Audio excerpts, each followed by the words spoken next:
श्रीगुरुभ्यो नमः। हरि ओम। श्रीमहागणाधिपतये नमः। श्रीमहासरस्वत्यै नमः। हरि ओम। आदित्योऽर्को रविर्भानुर्भास्करश्च दिवाकरः मार्ताण्डः सविता हीलिस्तीक्ष्णां शर्मिहिरो रविः। यत्कर्ता जगतां भर्ता संहर्ता महसां निधिः प्रणमामि तमादित्यं बहिरन्तस्तमोपहम्। 2026 సంవత్సరం. ఇప్పుడు ఈ సంవత్సరంలో ముందుగా శని ఎట్లా ఉన్నాడు చెప్పుకుందాం. ఏ రాశికి ఎట్లా ఉన్నాడు శని ముందు ముఖ్యంగా మనం చెప్పుకోవాలి. అయితే దానికి ముందుగా ఒక విషయం చెప్పుకుందాం. ఎట్లా అంటే అసలు 2025 నుంచి 2028 వరకు 2025 టు 28 2028 వరకు కూడా గ్రహస్థితులు పూర్తిగా బాగాలేవు. ఈ గ్రహస్థితులు బాగా లేకపోవటం కారణం ఏంటంటే ముందు స్వార్థం అనేది బాగా ఎక్కువగా పెరిగిపోయింది. ప్రతివాడు ఎట్లా ఉన్నాడంటే తనకంటే ఎక్కువ వాడిని చూసి వాడిలాగా నేను ఇట్లా అవుతాను. ప్రతివాడు కూడా ఆలోచన ఎట్లా ఉంది. కొన్ని కోట్లు టాటా బిర్లా ఇట్లాంటి వాళ్ళు ఉన్నారు, మరి లేకపోతే సినిమా యాక్టర్లో ఉన్నారు, లేకపోతే రాజకీయ నాయకులు ఉన్నారు. వాళ్ళు వందల కోట్లలో ఉంటున్నారు. మనం కూడా ఎట్లా పెరగాలి అనేటువంటి ఆలోచన ప్రతివాడికి వస్తుంది. కొంతమందికేమో ధర్మమైన మార్గంలో వస్తుంది కోట్లు. బిజినెస్ ద్వారా రావచ్చు. బిజినెస్ వ్యాపారం ద్వారా కూడా కొన్ని పొరపాట్లు చేస్తే కూడా రావచ్చు. అదే యాక్టర్లు అనుకోండి, వాళ్ళ మంచి యాక్టర్ అయితే వాడికి ఒక వేషానికి ఎంత తీసుకుంటారు, అట్లా కూడా వాళ్ళు సంపాదించుకోవచ్చు. కానీ మనమందరం కూడా అట్లా సంపాదించుకోవాలంటే అవుతుందా కాదా అనే ఆలోచన లేదు. ఎప్పుడు కూడా ఏమవుతుందంటే వాళ్ళ పరిస్థితి ఏం చేయాలంటే ప్రతివాళ్ళు కూడా మనకంటే కింద వాడిని చూసి, మనకంటే తక్కువ వాడిని చూసి మనం బాగున్నాం, మనకంటే కష్టపడేవాడిని చూసి, ఇబ్బంది పడేవాడిని చూసి వాడికి ఏదైనా సహాయం చేద్దాం అనే మనస్తత్వం ప్రతి వ్యక్తికి ఉండాలి. మనకంటే గొప్పవాళ్ళని చూసి మనం వాళ్ళగా ఎట్లా అవుతాం అనుకోవటం మంచిది కాదు. మనకంటే తక్కువ వాడిని చూసి మనం బాగున్నాం, మన చేతనే సహాయం మనం చేద్దాం అనుకుంటే దీన్ని చూస్తే కోటీశ్వరుడు కూడా మిగతా వాళ్ళకి సహాయం చేస్తాడు.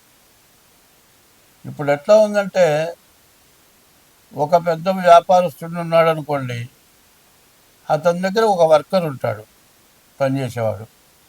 వాడికి నెలకి 25,000 30,000 జీతం ఇస్తారు. ఈ 25,000 30,000 జీతం కరెక్ట్గా నెలకి ఫస్ట్ తారీఖు ఇవ్వడు, మొత్తం ఇవ్వడు. ఎందుకు ఇవ్వడు అంటే మొత్తం ఇచ్చేస్తే మళ్ళీ బయటికి వెళ్ళిపోతాడేమో, సగమే ఇస్తాడు. మళ్ళీ ఫస్ట్ తారీఖు వచ్చే లోపల కానీ మిగతా సగం ఇవ్వడు. సరే ఫస్ట్ తారీఖు లోపల మిగతా పోయిన నెలవి ఈ రెండో నెల చివరి దాకా ఇస్తే ఈ నెల దాకపోతాయి.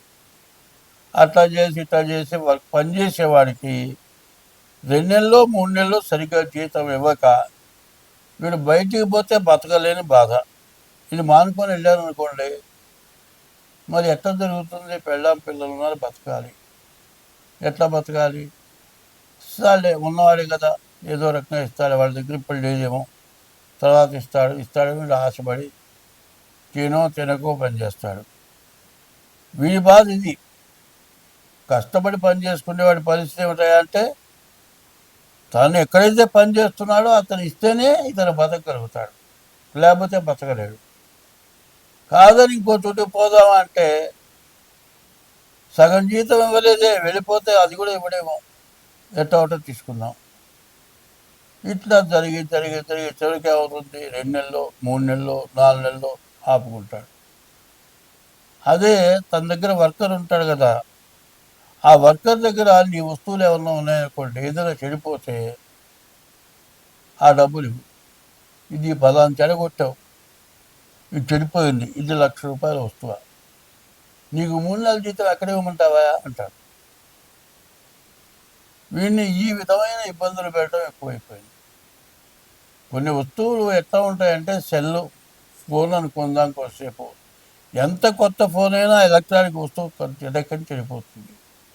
మంచది కూడా ఇంతలో కూడా చెడిపోతుందేమో అని ఆలోచించట్లే. వాడి చేతిలో చెడిపోయింది కాబట్టి వాడితే బాధ్యత. ఈ రకంగా ఆలోచించి నేను లేకపోతే వాడు బతకలేడు అనుకుంటున్నాడు. నా దగ్గర పనిచేసేవాడు నన్ను వదిలిపెట్టేవాడు బతకలేడని అతను అనుకుంటాడు. వీడేం చేస్తాడు, చూస్తాడు 2 నెలలు 3 నెలలు 4 నెలలు 5 నెలలు చూస్తాడు. జీతం ఇవ్వకపోతే ఏం చేస్తాడు, వాడు మానుకొని బయటికి వెళ్ళిపోతాడు. బయటికి వెళ్ళిపోయి అంత జీతమైన చేస్తాడు. ఈ విధంగా ఎప్పుడు కూడా ఒకటి మనిషికి కావాల్సింది ఏమిటి అనేది ముందు ఆలోచన ఎవ్వరికి ఉండలే. ఎప్పుడు కూడా మన దగ్గర పనిచేసేవాడు ఉన్నాడంటే వాడు ఫస్ట్ పడుకోకూడదు, వాడు సుఖంగా తినాలి, బతకాలి. కాదు వాడికి ఏదైనా నలజీతం కాకుండా ఇంకా కొద్ది గొప్ప మనం ఇద్దామనేటువంటి మనస్తత్వం ఉండాలి. అట్లా ఉంటే నీ దగ్గర వర్కరు మానుకొని వెళ్ళిపోడు.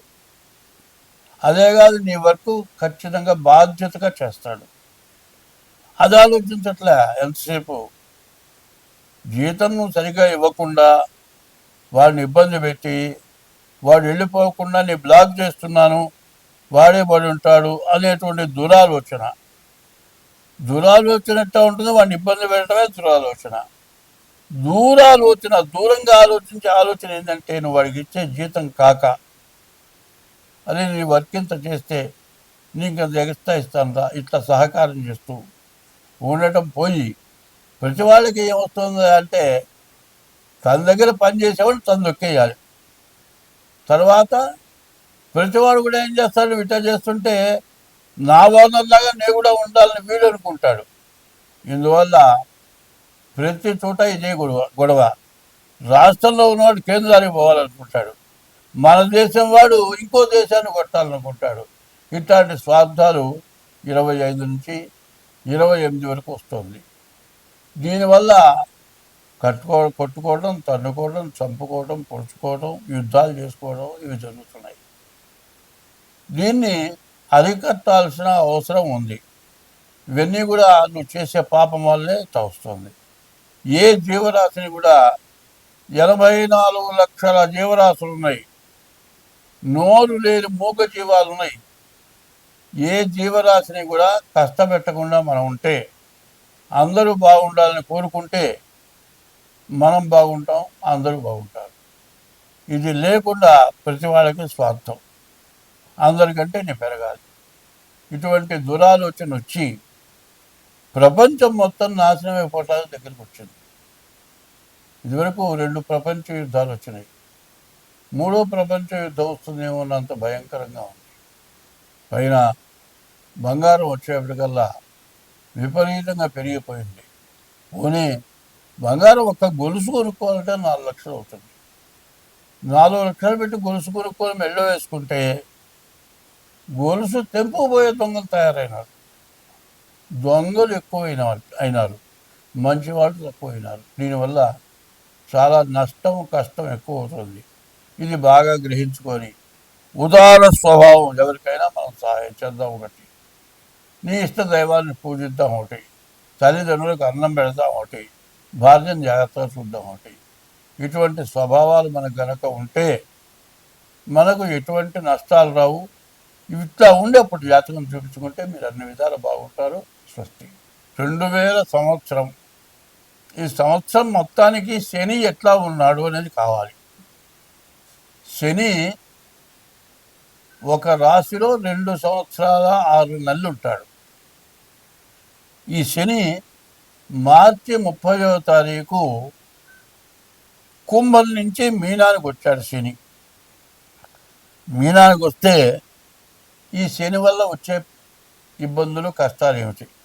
అసలు శని వల్ల వచ్చే కష్టాలు ఏంటో ముందుగా తెలుసుకోండి. ముందు చెప్తున్నా, శని వల్ల కష్టము ఉంటుంది, సుఖము ఉంటుంది, రెండు ఉంటాయి. ఎట్లా ఉంటాయి అనే దానికి చెప్పాలి.